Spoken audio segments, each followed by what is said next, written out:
ওং স্থাপকায় চ ধর্মস্য সর্বধর্ম স্বরূপিণে অবতার বরিষ্ঠায় রামকৃষ্ণায় তে নমঃ। জননীং শারদাং দেবীং রামকৃষ্ণং জগদ্গুরুং পাদপদ্মে তয়ো শ্রিত্বা প্রণমামি মুহুর্মুহুঃ। নমো শ্রী জ্যোতিরাজায় বিবেকানন্দ সুরায়ে সচ্চিৎ সুখ স্বরূপায় স্বামিনে তাপহারিণে। ঠাকুর, মা ও স্বামীজির চরণে শতকোটি প্রণাম জানিয়ে শুরু করছি অচিন্ত্য কুমার সেনগুপ্তের পরম পুরুষ শ্রী শ্রী রামকৃষ্ণের প্রথম খণ্ডের ১৬তম দিনের পাঠ। কদিন পরে একদিন সন্ধ্যের পরে গদাধরের মুখ দিয়ে রক্ত উঠতে লাগলো। সত্যি সত্যি কালো ঘন রক্ত, কতক বেরিয়ে আসছে, কতক জমে থাকছে মুখের মধ্যে, কতক বা দাঁতের গোড়া থেকে ঝুলছে সুতোর মতো। এ কি হলো? রক্ত থামছে না যে, ঝলকে ঝলকে বেরোচ্ছে। মুখের মধ্যে কাপড় গুজে দিল গদাধর, তবু রক্তের নিবৃত্তি নেই। এ কি হলো? মা, তুই এ কি করলি? সবাই ছুটে এলো আশপাশ থেকে, দ্রুত পায়ে হলধারীও। দাদা, সাপ দিয়ে তুমি আমার এ কি করেছো দেখো, ডুকরে উঠল গদাধর। চোখে দেখে সহ্য করতে পারলো না হলধারী, কাঁদতে লাগলো। কথা ফিরিয়ে নেবার কথা ওঠে না আর, হাতের তীর আর হাতে নেই। কান্নার মধ্যেও একটু গর্ব মিশে আছে হলধারীর, অব্যর্থ বাক্সে। চারদিকে হাহাকার পড়ে গেল। সমস্ত বলিদানের রক্ত বুঝি গদাধর দিলে। তুমি কি হঠযোগ করো? গদাধর চোখ তুলে তাকালো। দক্ষিণেশ্বরে কদিন থেকে আছি যে প্রাচীন সাধু, সে। দেখি রক্তের রং, দেখি মুখের কোনখানটা থেকে আসছে। নিশ্চয়ই, সাধু জোর দিয়ে বললে, নিশ্চয়ই তুমি হঠযোগ করো, তাই না? করি। তবে আর ভয় নেই, সাধনার সুষুম্না দ্বার খুলে গিয়েছে। দেহের রক্ত সব মাথায় গিয়ে উঠেছিল। আপনা থেকে যে মুখের মধ্য দিয়ে পথ করে নিতে পেরেছে, সেটা সৌভাগ্য বলতে হবে।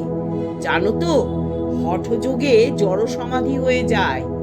রক্ত যদি সব মাথায় গিয়ে একবার জমতে পারতো, তাহলে তোমার সমাধি আর ভাঙতো না। সবই মার ইচ্ছা। ১০০ বার মার ইচ্ছেতেই তুমি আজ বেঁচে গেলে। তোমাকে দিয়ে মার কত না জানি কাজ আছে। হৃদয়কে কাছে ডেকে নিল হলধারী, বললে, আচ্ছা ঋতু, তুই বল, এটা কি ঠিক হচ্ছে? কোনটা? এই যে কাপড় ফেলে বইতে ফেলে সাধন করা। হলধারীকে হৃদয়ের বড় ভয়। বললে, কখনো না। ব্রাহ্মণ হয়ে ব্রাহ্মণত্ব বিসর্জন দিলে চলে কি করে? বল সেই কথা। উৎফুল্ল হলো হলধারী। কত জন্মের পুণ্যে ব্রাহ্মণের ঘরে জন্ম, সেই ব্রাহ্মণত্বকে উনি এক কথায় নস্যাৎ করে দেবেন?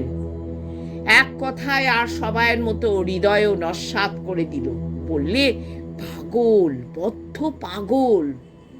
তবু তোর কথাই যা হোক কিছু শোনে।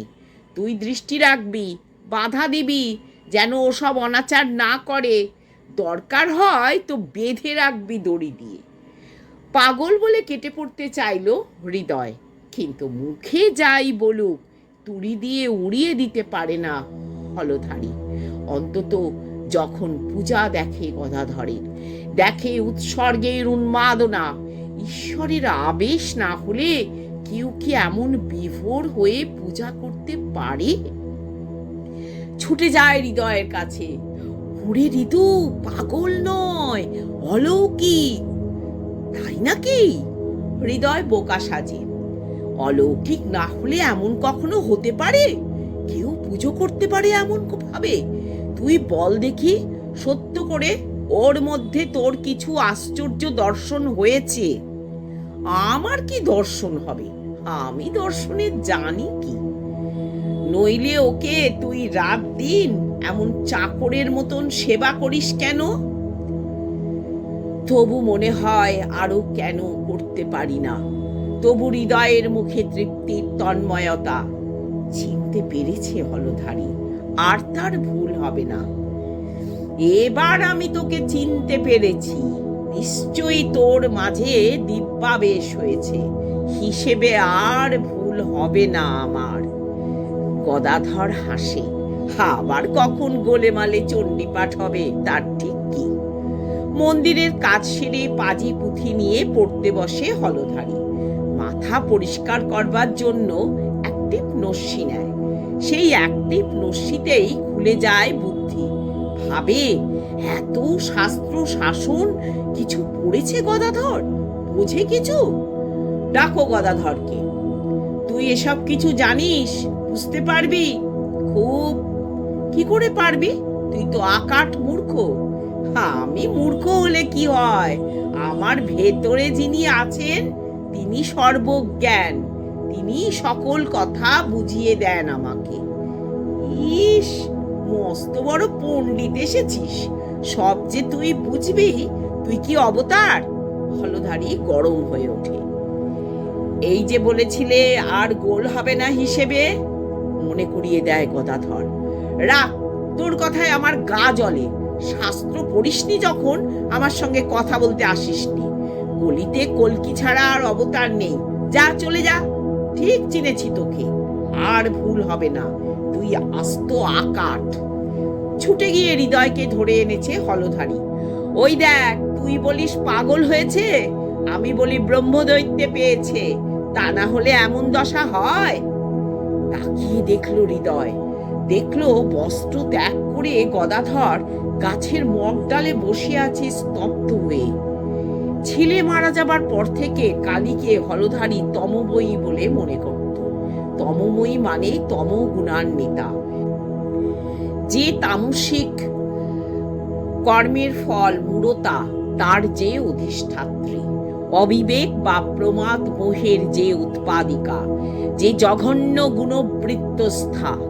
একদিন মুখোমুখি বললে তাই গদাধরকে, তুই ও তামসী মূর্তির পুজো করিস কেন?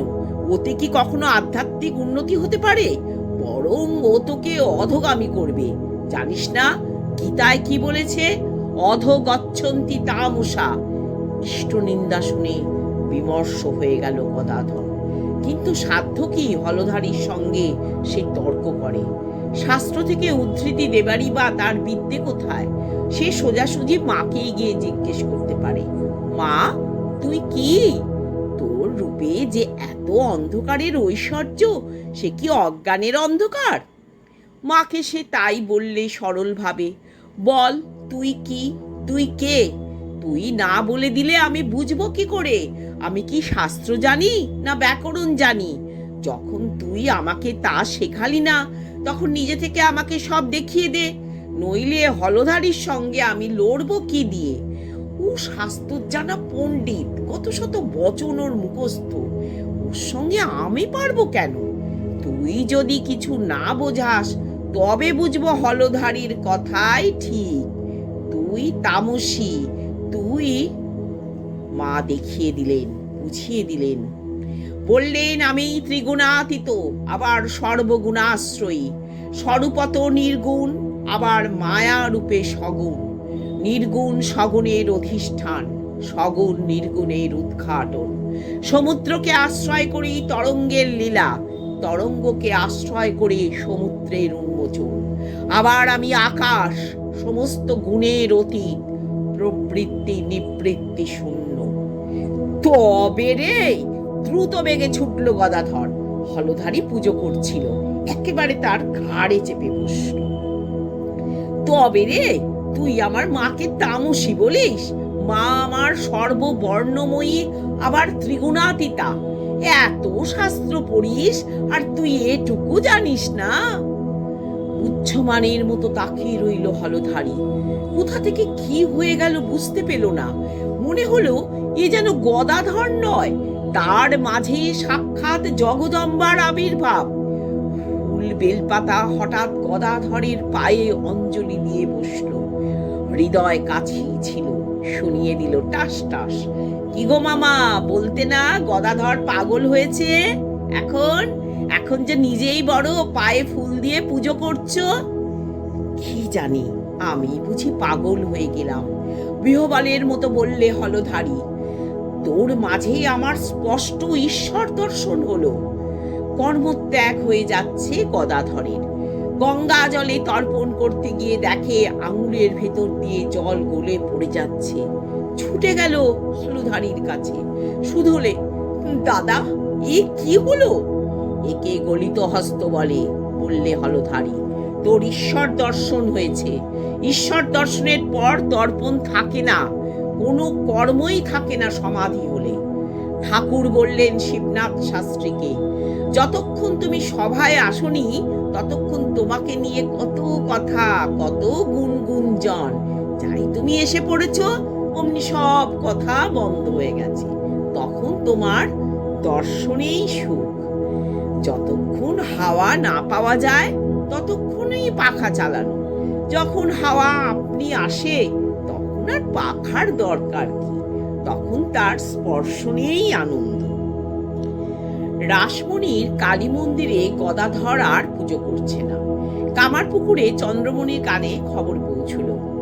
কেন করছে না রে পুজো? কি হয়েছে আমার গদাধরের? মাথা খারাপ হয়েছে, হারিয়েছে সমস্ত মাত্রা জ্ঞান। এমন কাণ্ড কারখানা সব করছে যা সব সময় পাগল ছাগলেও করে না। তোমার ছেলেকে বাড়ি আসতে বলো। চন্দ্রমণি অস্থির হয়ে উঠলেন। চিঠির পর চিঠি লেখাতে লাগলেন রামেশ্বরকে দিয়ে। তুই আমার কাছে চলে আয়। ছেলেবেলায় তোর যেরকম অসুখ হতো তাই বোধহয় আবার শুরু হয়েছে। এখানে গায়ের জল হাওয়ায় তোর শরীর ভালো হবে। ভালো হবে আমার যত্ন আত্মিতে। ঘরের ছেলে, তুই ঘরে ফিরে আয়। তোকে না দেখে দেখে আমার দুই চোখ ক্ষয় হয়ে গেল। কামারপুকুরে মার অঞ্চলের ছায়ায় ফিরে এলো গদাধর। কিন্তু এ কি হয়ে গেছে সে? কখনো জ্বরের মতো উদাসীন হয়ে বসে থাকে, কখনো আপন মনে হাসে, কখনো বা মা মা বলে কেঁদে আকুল। এই ব্যাকুল করা মা ডাকেই বেশি কাতর হন চন্দ্রমণি। কিভাবে প্রতিকার করবেন বুঝতে পারেন না। প্রাণের সমস্ত স্নেহ আর আশীর্বাদ দুই করতলে ডেকে এনে ছেলের বুকে পিঠে হাত বুলিয়ে দেন।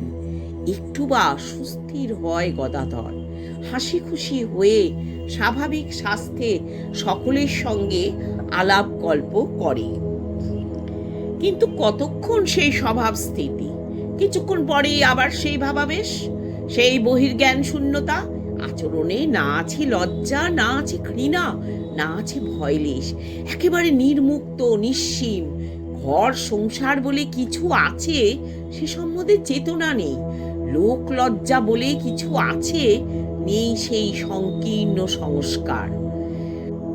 ঠাকুর, মা ও স্বামীজির চরণে আভূমি প্রণাম জানিয়ে শেষ করলাম আমার আজকের পাঠ। ওম শান্তি শান্তি শান্তি। ওম হরি ওম তৎসৎ। রামকৃষ্ণম অর্পণমস্তু। আমার পাঠ যদি আপনাদের ভালো লাগে তবে লাইক কমেন্ট করবেন। যদি সবার মধ্যে ছড়িয়ে দিতে ইচ্ছে করে শেয়ার করবেন। আর যদি নিজের করে যখন তখন দেখতে চান তাহলে সাবস্ক্রাইব করে রাখবেন। নমস্কার।